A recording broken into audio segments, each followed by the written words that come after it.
안녕하세요. 중년의 연애를 응원하는 스피팁입니다. 오늘은 많은 분들이 궁금해하시는 주제, 바로 재회 가능성에 대해 깊이 있는 이야기를 나눠볼까 합니다. 우리는 사랑을 하면서 많은 감정의 소용돌이를 경험합니다. 그 중에서도 가장 힘든 순간이 바로 사랑했던 사람과의 이별일 텐데요. 혹시 지금 그 사람을 잊지 못해 밤마다 아직도 잠을 이루지 못하고 있진 않나요? 아니면 매일 그 사람의 연락만 기다리면서 휴대폰만 보고 있지는 않아? 만약 그렇다면 분명 오늘 준비한 영상이 도움이 될 겁니다. 오늘 영상은 헤어진 그 사람이 다시 돌아오게 만드는 심리적 접근법부터 실제 재회를 할 수 있는 구체적인 방법까지 하나하나 알려드릴까 합니다. 재회 가능성을 판단하는 5가지 신호, 지금부터 공개합니다. 사람의 마음을 되돌리는 일은 사실상 쉬운 일이 아닙니다. 하지만 그래도 분명 가능성 있는 상황들은 있습니다. 먼저 그 사람이 돌아올 가능성이 있는지 판단할 수 있는 5가지 신호부터 알아보겠습니다. 첫 번째 신호, 여전히 그가 여러분의 주변에 있는지 확인해보세요. 헤어졌지만 여러분의 주변에 계속해서 있다면 아직은 감정이 남아있을 수 있습니다. 두 번째 신호, 헤어진 이유가 극복 가능하다면 재회할 수 있습니다. 만약 헤어짐의 이유가 단순한 오해나 일시적인 감정의 충돌로 인해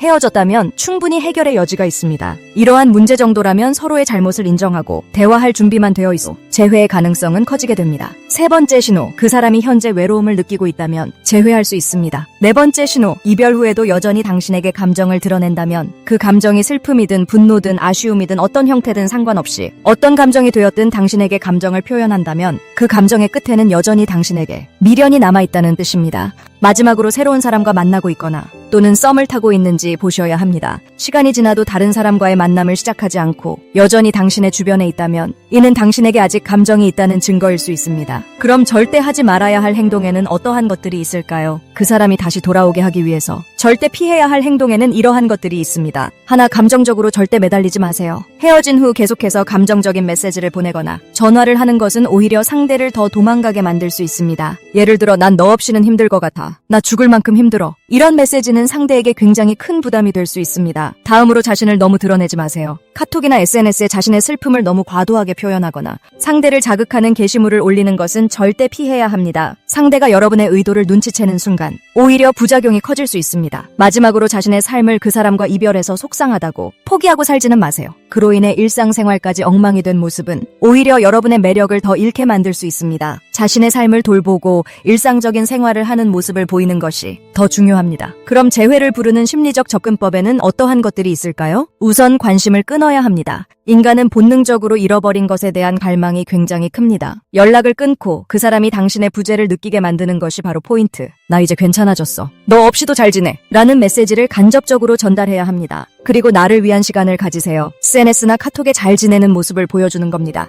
이는 단순히 쇼가 아닌 실제로 자신의 삶을 잘 살아가고 있는 모습을 보여주어야 합니다. 그리고 우연을 가장한 만남을 시도하는 겁니다. 같은 모임이나 친구들 사이에서 자연스럽게 마주치는 상황을 만들어 보세요. 이때 중요한 것은 쿨한 태도가 핵심. 자연스럽게 인사하고 지나치게 감정을 드러내지 말아야 합니다. 상대가 얘가 왜 이러지? 나 없이도 괜찮나? 이런 생각이 들 만큼 아주 쿨해야 합니다. 물론 재회를 원하는 마음이 강할수록 시간이 길어져 상대의 마음이 변할까봐 충분히 조급해질 수 있습니다. 물론 그 마음 이해합니다. 하지만 중요한 것은 나 자신을 잃지 않아야 한다는 겁니다. 당신의 매력을 되찾고 성장해 나갈 때, 그래서 자신감이 하나씩 쌓이고 당당한 모습을 보일 때 상대도 다시금 당신의 가치를 느끼고 잡고 싶은 마음이 생길 겁니다. 오늘은 그 사람이 돌아올 가능성을 높이는 방법에 대해 구체적으로 이야기를 나눠봤는데요.